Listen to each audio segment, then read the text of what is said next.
Bonjour tout le monde, aujourd'hui on se retrouve pour une vidéo avec Kiri, un invité spécial. Ah, elle veut prendre de la hauteur, je pense. Bah, j'ai continué l'intro comme ça ou...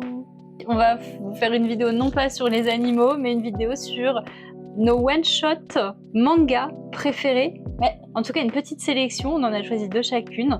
On va vous donner un petit résumé des histoires afin de vous donner un petit peu envie.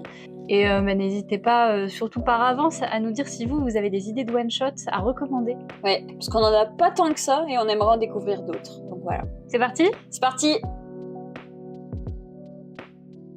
Allez, je commence avec le one-shot Jizo, qui m'avait à l'époque attiré grâce à la couverture.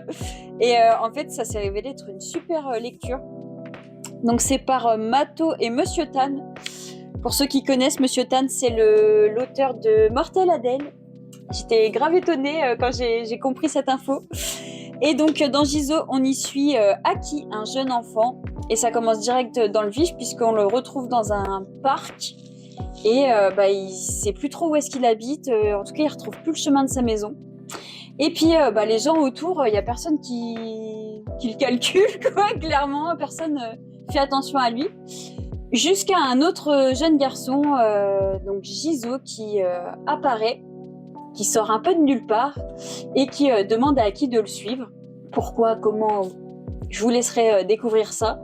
J'ai trouvé que c'était une histoire super touchante, j'adore les dessins. Il y a même une planche dont je me rappelle vachement et je la mettrai, c'est avec un temple hyper bien détaillé, c'était trop joli. Mais voilà, est-ce que Aki va pouvoir faire confiance à Jizo quel est ce danger qui rôderait la nuit Voilà, je vous laisse découvrir ça, mais c'est une super lecture. En plus, franchement, c'est en un seul tome, donc vous n'avez pas trop de risques. Voilà. Pour moi, on va passer sur Le secret de Madoka, une lecture plus jeunesse, vraiment pour les enfants. On est sur l'histoire donc de Madoka, qui est ce petit garçon ici qui aime pas vraiment les jouets de garçons, entre guillemets. Lui, ce qu'il préfère, c'est les déguisements, les poupées. Et il s'avère que sa voisine, Itsuki, elle, c'est l'inverse. Elle se retrouve pas du tout dans tous ces codes féminins. Elle, ce qu'elle aime, c'est faire du sport, c'est les voitures. Et dans ce livre, on va vraiment avoir cette amitié entre les deux, le soutien de leur famille qui sont hyper bienveillants et justement toute cette déconstruction de qu'est-ce qu'est pour filles et pour garçons. J'ai trouvé ça hyper touchant, je vous le conseille et je le conseille aussi à des enfants. Voilà, je pense qu'à partir de, je dirais, 8-10 ans, c'est vraiment pas mal. Moi j'ai adoré, c'est hyper touchant, ils sont très mignons, ça se lit super vite, c'est que de la bienveillance, je conseille. Moi aussi j'ai bien aimé cette lecture, j'en attendais pas grand chose et finalement c'est une très bonne surprise. Voilà. Moi je vais passer à du beaucoup plus sérieux, c'est parce qu'on va parler de My Broken Mariko. Je pense que ça avait fait parler un peu à l'époque, puisqu'il est sorti il y a quelques années déjà. Je vous l'ai dit, on va rentrer dans des sujets beaucoup plus sérieux. Donc, on va y suivre donc Tomoyo qui, un matin, va découvrir, en regardant les infos à la télé, que sa meilleure amie, malheureusement, est morte. Donc voilà, gros choc, direct de bon matin. Et tout de suite, elle va être prise d'une rage énorme, puisqu'apparemment, sa meilleure amie, Mariko, s'est suicidée. Et donc, elle va foncer chez son amie déjà parce que elle n'arrive pas trop à y croire. Et malheureusement, devant le fait accompli, c'est bel et bien réel.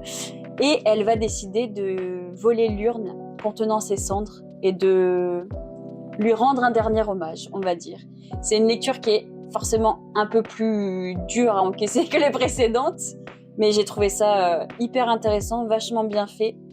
Je la trouve originale parce que même si c'est des thématiques qu'on a déjà vues quand même ailleurs, le deuil, voilà, notamment, et je sais pas, j'aime bien, je trouve que c'est vachement honnête, tu vois, c'est très brut, on y sent toute sa rage même dans les dessins. Je trouve que parfois, y a pas mal de personnages qui sont enlaidis à cause de l'émotion et tout. Donc franchement, si ça vous intéresse, c'est une super lecture, je vous la conseille fortement. On va passer à mon dernier. Pareil, on est dans une ambiance bien moins joyeuse que le précédent, My Capricorn Friend. Dans ce livre, on va y suivre Yuya, qui en se baladant un soir, découvre un camarade de classe qui s'appelle Naoto. Et au détour d'une discussion, Naoto lui avoue qu'il a commis l'irréparable, il a tué son bourreau. Naoto se fait harceler au lycée et c'était la goutte de trop, il a tué ce garçon. Yuya va le suivre dans sa cavale. Pourquoi? Je pense que lui-même ne le sait pas. Il se prend de... En fait, comme il n'a rien fait pour aider au moment où les faits se sont passés, il s'est dit c'est ma seule chance de me refaire une conduite et je vais le suivre. Et de là va s'en suivre une cavale et une enquête parce que c'est peut-être pas ce qui s'est réellement passé. Je vous laisse le découvrir.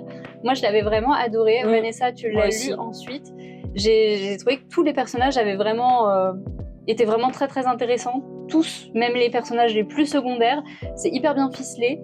Je vous le conseille, quoi. C'est carrément. Pour une enquête, moi qui suis pas trop friande de ce genre de lecture, j'ai trouvé ça vraiment super génial. Pour un one shot en plus, il y a quand même pas mal d'infos. Il y a quand même, comme tu disais, les personnages qui, pour certains, sont quand même assez bien développés. Et franchement, ça se lit tout seul. Un petit bonbon. C'est ça, un petit bonbon. Vraiment super chouette. Et je vous laisse découvrir pourquoi ce titre. Parce qu'il y a toute une histoire aussi autour du titre qui est très intéressante. C'est vrai que je le relirais bien de ces quatre, celui-là. Bah ouais, moi pareil. Voilà, c'était des petites recos. On n'est pas trop rentré dans les détails parce qu'il ne faut pas vous gâcher les bonnes surprises et les histoires de ces super titres. On espère que ça vous a plu. N'hésite pas à t'abonner, à laisser un petit commentaire pour nous recommander d'autres one-shots. Et puis, on se dit à une prochaine vidéo très rapidement. Salut tout le monde! Allez hop, celle-là, rondement menée. Allez hop!